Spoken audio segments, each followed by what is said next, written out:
Ти думаєш, що втомився від життя, але насправді ти втомився від штучного життя, яке тобі нав'язали. Ти народився вільним, але став прирученим, підлаштованим під графіки, алгоритми, очікування, під чужі сценарії, які ніхто не ставив під сумнів. Ти прокидаєшся не тому, що виспався, а тому, що треба. Їси не тоді, коли голодний, а коли час обіду. Працюєш не тому, що хочеш творити, а тому, що треба виживати. І потім дивуєшся, чому світ здається безбарвним, навіть коли все ніби нормально. Ти не зламаний. Ти просто занадто довго жив у клітці, яку сам допомагав будувати. І ця клітка має ім'я – звичка жити не своїм життям. Сьогодні ми поговоримо про те, як розірвати цей ланцюг, як перестати виживати і почати жити. Це не мотиваційна казка, не стань кращою версією себе. Це розмова про те, як повернути собі себе. Ми пройдемо кілька глибоких уроків. Кожен крок до справжньої свободи. Від прирученого розуму до свідомої, сильної людини, яка більше не живе на автопілоті. І перший урок починається прямо зараз. Урок 1 – пробудження. Ти помічав цю коротку мить між сном і пробудженням, коли очі ще не відкриті, а свідомість уже повертається. У цей короткий спалах ти – ніхто. Не втомлений, не розчарований, не той, хто знову не встиг. Ти просто є. Чисте усвідомлення без історії. І ось реальність вривається хвилею. Так, це знову моє життя. Стоїки зрозуміли те, що сучасна психологія тільки зараз починає визнавати. У цій миті справжній ти. Усе, що приходить потім, лише розповідь, яку ти повторюєш так довго, що забув, що це вигадка. Зенон із Кітія, засновник стоїцизму, був заможним купцем, доки його корабель не розбився. Стоячи на березі без нічого, він сказав: «Мій найбільш вдалий рейс – це коли я зазнав кораблетрощі». Це не поетична фраза. Він просто прокинувся. Те життя, яке він так намагався врятувати, вже тонуло. Він лише занадто довго черпав воду з пробитого судна.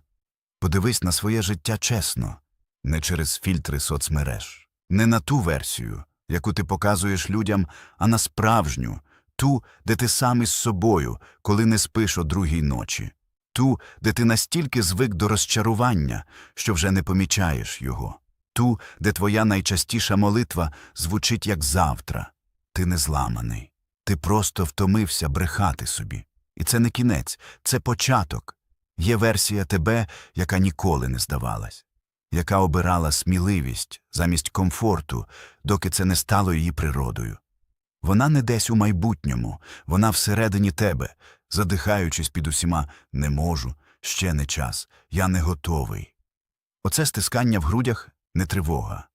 Це твій справжній «я», який намагається прорватися. Прийшов час перестати бути глядачем власного життя. Не чекати дозволу, діяти. Стоїцизм – не філософія для кабінетів. Це наука виживання для тих, хто в арені. Для тих, хто б'ється, коли болить, і шукає силу там, де інші здаються. Урок 2. Ти не пригнічений. Ти приручений. Звучить дивно, але послухай. Дикі звірі не страждають на депресію. Вони не думають, чи живуть вони своє призначення. Вони не порівнюють себе з іншими вовками чи орлами. Вони просто живуть, полюють, коли голодні, відпочивають, коли втомлені, граються, коли хочуть, у гармонії зі своєю природою. А тепер згадай тварин у зоопарку. Слони, що гойдаються вперед-назад. Хижаки, які ходять одним і тим самим шляхом. Папуги, що висмикують собі пір'я. Вони не хворі. Вони просто реагують на середовище, яке суперечить їхній природі. Ти – той самий слон, той самий лев. Ти просто живеш у клітці, яку називаєш нормальним життям. Тебе будить будильник, а не природний ритм. Ти їси обід о 12-й, навіть якщо не голодний, бо так заведено. Ти працюєш по 8 годин, хоча твоя увага природно спадає кожні 1,5. Ти змушуєш себе бути продуктивним, коли тіло прагне відпочинку. Усміхаєшся, коли хочеться мовчати. І дивуєшся, чому життя здається порожнім. Ти не лінивий і не зламаний. Ти дика істота, що намагається вижити у неволі, і поки ти в ній, твоя душа слабне. Діоген жив у бочці. Його вважали божевільним. Але коли Олександр Великий запропонував виконати будь-яке бажання, той відповів: «Відійди від мого сонця».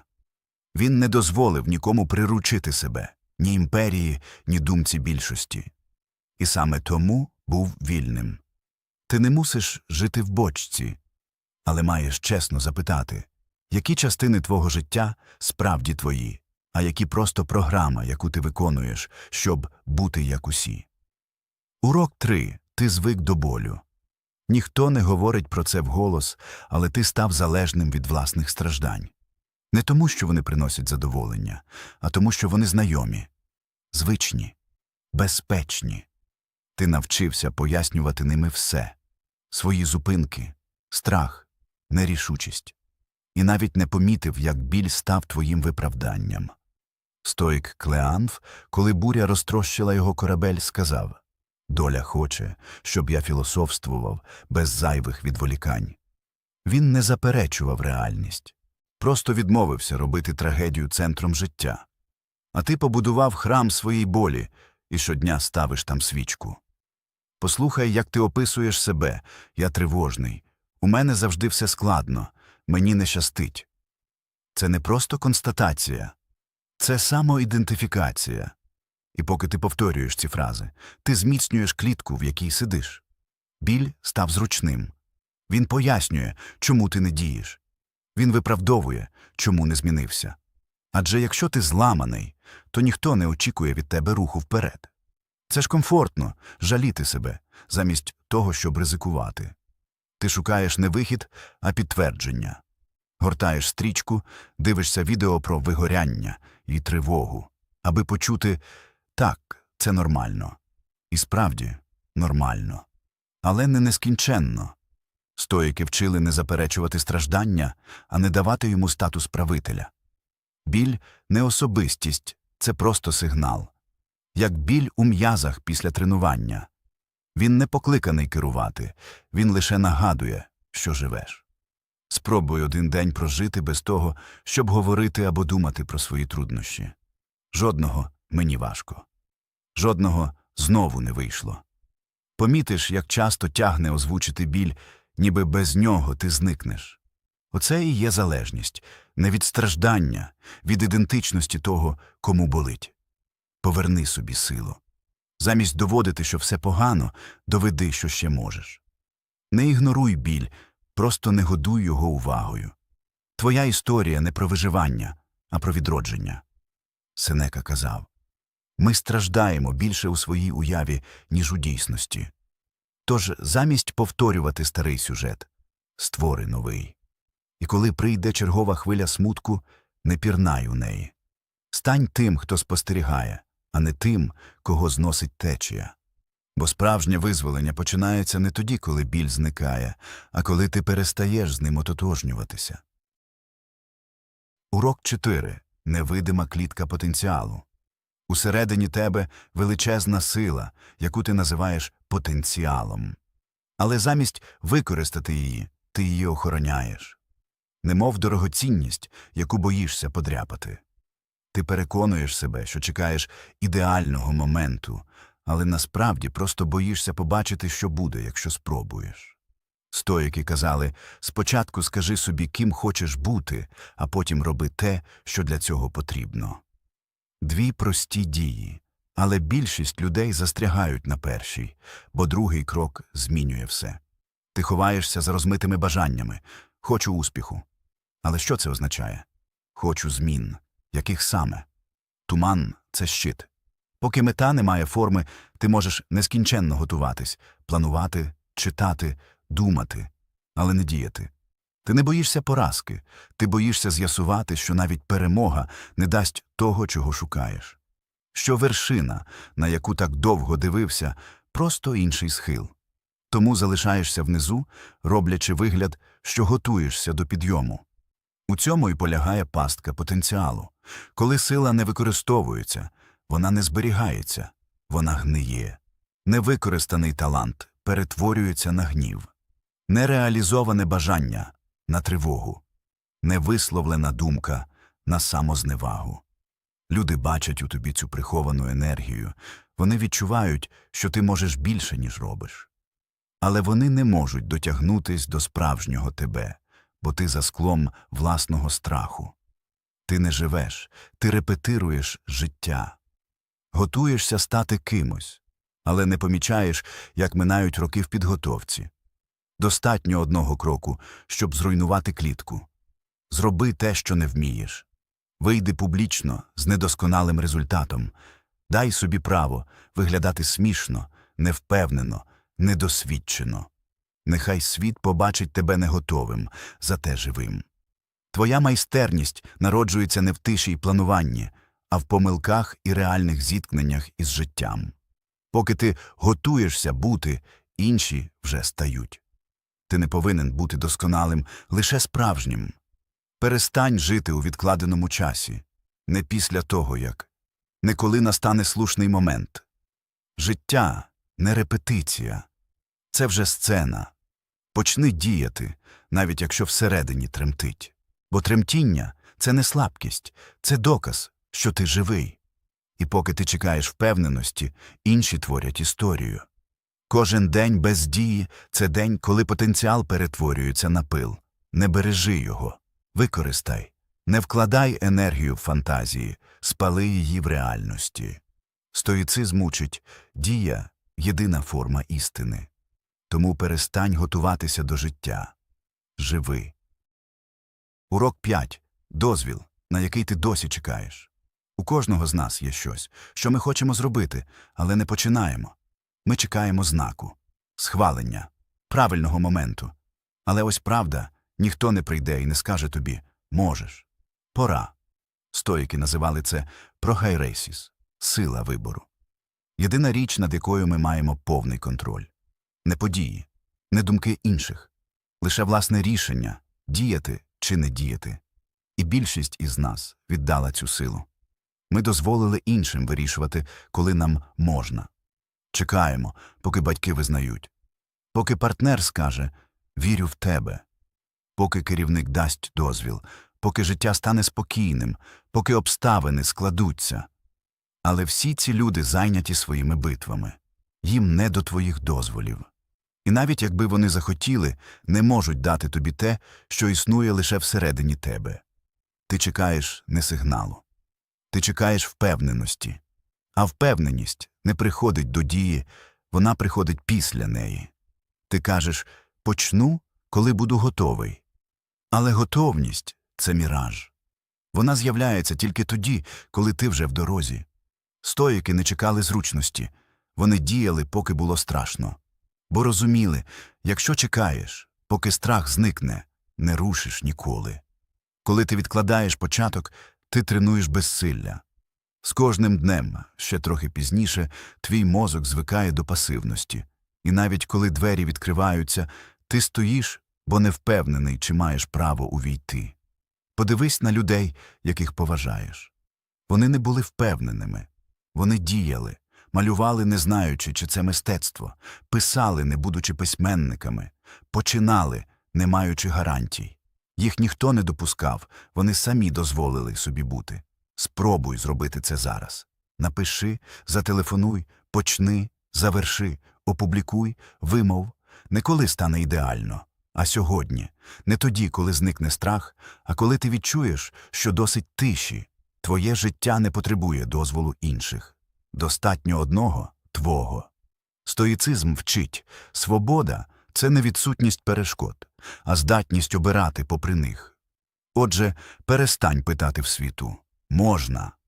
Дай собі дозвіл жити. Урок 6. Смуток, якого ніхто не бачить. Є втрати, які ніхто не визнає. Ніхто не приходить на похорон людини, якою ти мав стати. Ніхто не приносить квітів на могилу твоїх нездійсненних мрій. Ніхто не говорить «співчуваю», коли помирає твоя надія. Але це справжнє горе. Стоїки не вчили заперечувати біль, вони вчили не дозволяти йому знищувати тебе. Апатея – не байдужість, а свобода від руйнівних емоцій. Та свобода неможлива, якщо ти не визнав, що болить. Твоя депресія – часто не хвороба, а невисловлене горе. Ти сумуєш не за тим, що сталося, а за тим, що не сталося. За собою, яким міг бути, за життям, яке не прожив. Згадай себе у 17. Не незграбність, не юна дурість, а віру. Ту чисту впевненість, що життя буде велике, що все можливо, що твій шлях особливий. Де тепер той, хто мріяв? Він не зник раптово, він помирав повільно. Кожен раз, коли ти вибирав безпеку замість правди. Коли погоджувався на менше, бо реальність така. Коли пристосовувався замість змінювати. Тебе хвалили за зрілість, але це не зрілість, це втрата. Ти став розумним ціною себе. І ось ти функціонуєш, працюєш, спілкуєшся, посміхаєшся. А всередині – тиша, як у покинутому храмі. Бо всередині досі живе та версія тебе, яку ніхто не оплакав. Справжнє прийняття починається не з фрази «я впорався», а з визнання «я втратив». Втратив мрії, людей, наївність, довіру, віру у власну винятковість. І це можна оплакати. Напиши некролог тій версії себе, яка не дожила. Не з жалем, а зі співчуттям. Віддай їй належне. Подякуй за те, що вона колись вірила, і дозволь їй піти. Бо поки ти носиш у собі цей тіньовий портрет, ти не можеш жити теперішнім. Твоє сьогодні задихається від мертвого вчора. Стоїки казали, минуле не може зашкодити тим, хто живе в теперішньому. Але щоб жити в ньому, треба спочатку попрощатися. Ти маєш право сумувати за тим, ким не став. Але не маєш права залишатися прив'язаним до могили. Пролий сльозу і рухайся далі. Бо тепер черга твого живого «я». І він чекає, коли ти дозволиш йому жити. Урок 7. Шум, який ти плутаєш із думками. Твій розум уже давно не знає тиші. Навіть у сні він говорить, аналізує, згадує, уявляє, сперечається. І ти звик вважати цей нескінченний потік думок своєю свідомістю. Але це не свідомість, це шум. Послухай свій внутрішній голос, просто зараз. Він коментує кожну подію, критикує, оцінює, планує, боїться. І найстрашніше, ти почав вірити кожному слову цього оповідача. Твій мозок виробляє думки так само, як серце, удари. Автоматично, без зусиль. Але десь по дорозі ти почав сприймати кожну думку як істину. Розум каже, ти не зможеш. І ти віриш. Каже, ти гірший. І приймаєш це як факт. Але ж це не істина, це просто імпульс у твоїй нервовій системі. Стоїки називали це владою асенту, здатністю погоджуватись або не погоджуватись із думкою. Не кожна думка заслуговує на твою увагу. Деякі – лише ехо страху, інші – старі шаблони, що повторюються з інерції. Коли мозок каже «моє життя безглузде», це не реальність. Це оповідач, який намагається створити драму. Коли каже «ніхто мене не цінує», це не факт. Це просто стара платівка, яку ти крутиш уже роками. Спробуй спіймати момент, коли починається цей внутрішній монолог. Не зупиняй його, просто помічай. Це думка, не реальність. Між нею і тобою є простір. І в цьому просторі твоя свобода. Ти не голос у голові. Ти той, хто його чує. Це і є усвідомлення, справжня присутність. Стоїцизм вчив не глушити розум, а керувати ним. Не йти за кожною емоцією, а дивитись на неї зверху, ніби згори. Коли ти перестаєш автоматично вірити кожній думці, ти починаєш бачити, скільки з них просто шум. І разом із цим приходить спокій. Думки – це не накази, це припущення. Ти не зобов'язаний приймати їх як правду. Ти можеш сказати своїй свідомості «дякую за думку, але я виберу іншу». Коли ти вчишся це робити, депресія втрачає владу. Самотність стихає. Бо більшість твого болю не події, а інтерпретації. Твій розум може бути зброєю або в'язницею. І стоїцизм – це мистецтво користуватись нею усвідомлено. Почни з простого. раз на день. Мовчи. Не називай, не оцінюй, не пояснюй. Дай світові бути просто світом і себе просто собою. У цій тиші ти згадаєш, хто ти без оповідача, і, можливо, вперше за довгий час відчуєш справжній спокій. Урок 8. Вибір, який ти робиш щоранку. Кожного ранку, ще до того, як піднятися з ліжка, ти вже зробив вибір. Неусвідомлено, без рішень, просто повторив учорашній день. Ті самі думки, ті самі звички, ті самі реакції. І називаєш це «застряг». Але ти не застряг. Ти просто щодня вибираєш те саме. Стоїки наголошували. Життя складається не з великих поворотів, а з дрібних щоденних рішень. Ти формуєш себе не в кризах, а в рутинах. Кожна дрібниця – жест вибору. Взяти телефон чи вдихнути мовчання, згадати біль чи подякувати за новий день, жаліти себе чи діяти, хоч і без настрою. Коли ти щодня несвідомо повторюєш старе, ти тренуєш не долю, а інерцію. І поки здається, що нічого не змінюється, ти просто вибираєш минуле замість теперішнього. Але все може змінитись у 3 секунди. 3 секунди після пробудження – це простір між учора і сьогодні.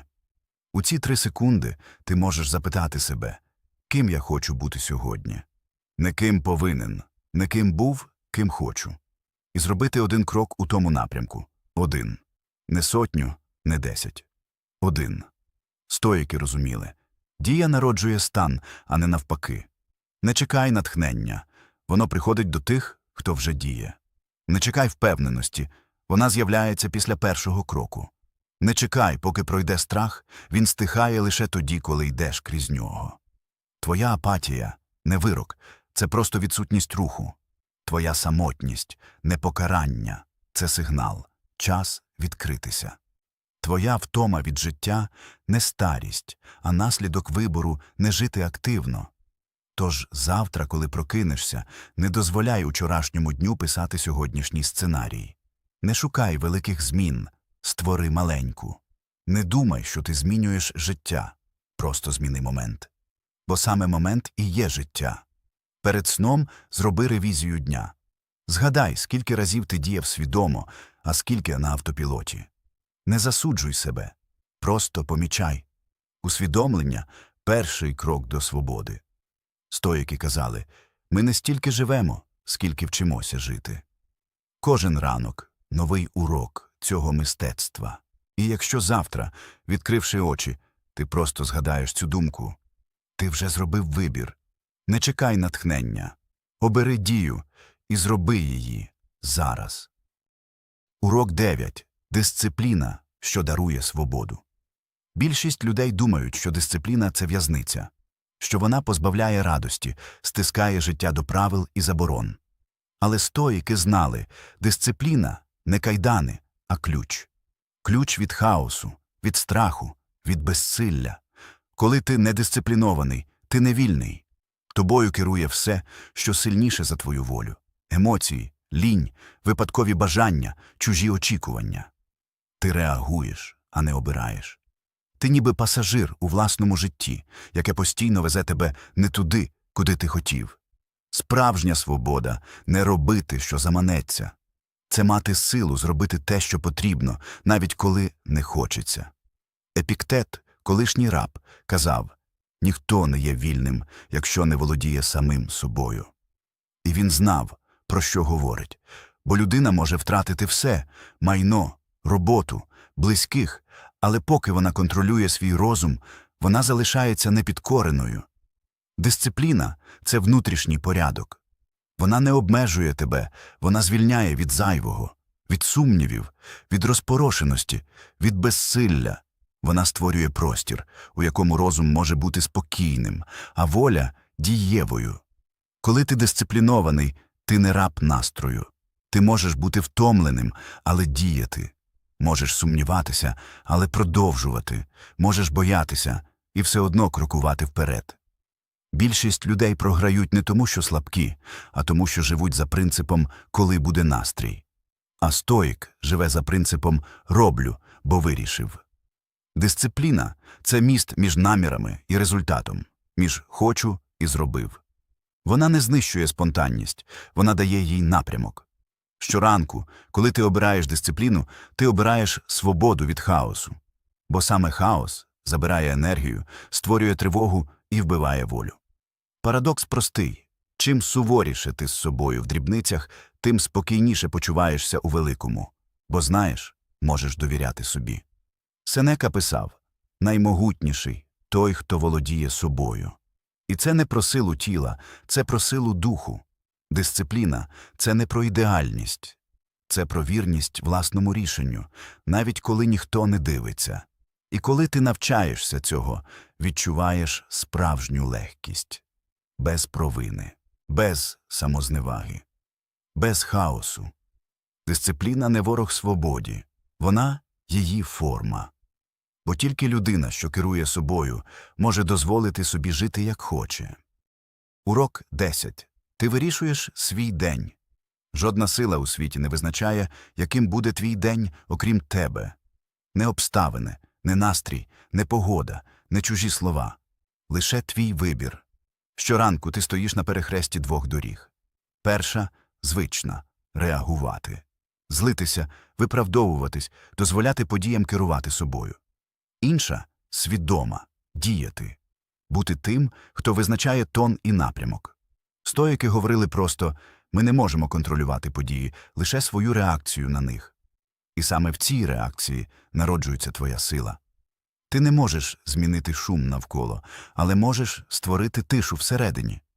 Не можеш заборонити людям бути грубими, але можеш відмовитись, брати це близько. Не можеш керувати майбутнім, але можеш зробити вибір, який змінює сьогодні. Кожен день – чиста сторінка. І ручка у твоїх руках. Так, у світі багато речей, на які ти не впливаєш. Але головне питання не що станеться, а як я це зустріну. Свобода не в тому, щоб уникнути бурі, а в тому, щоб стояти прямо, коли вона починається. Бо бурі закінчуються. А твоя реакція формує тебе. Не чекай натхнення, щоб почати день інакше. Створи його сам. Замість думки «знову понеділок» скажи «сьогодні мій шанс». Замість «мені важко, я тренуюсь». Замість «все проти мене» – це ще один урок витримки. Життя не завжди слухняне, але ти завжди можеш вибрати гідність замість роздратування, спокій замість паніки, усвідомлення замість автоматизму. Стоїцизм не про холодність, він про ясність, про твердість духу без втрати людяності, про здатність залишатися собою там, де інші губляться у хаосі.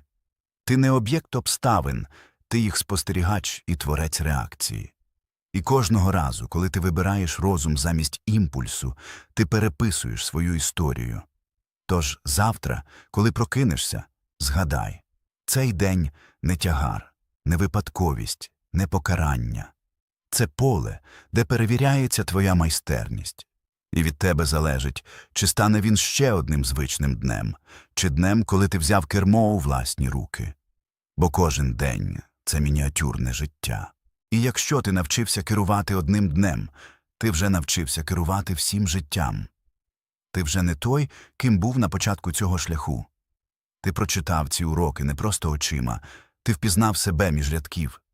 Ти відчув, як у тобі говорить інша сила – спокійна, глибока, справжня. Стоїцизм не обіцяє легкого життя. Він дарує опору, коли все інше хитається. Він вчить не тікати від болю, а дивитися йому прямо в очі. Не чекати правильного моменту, а створювати його. Не шукати контролю над світом, а відновлювати владу над собою. Ти не безсилий. Ти просто довго забував, що рішення завжди було в тобі. Свобода не в тому, щоб змінити все навколо.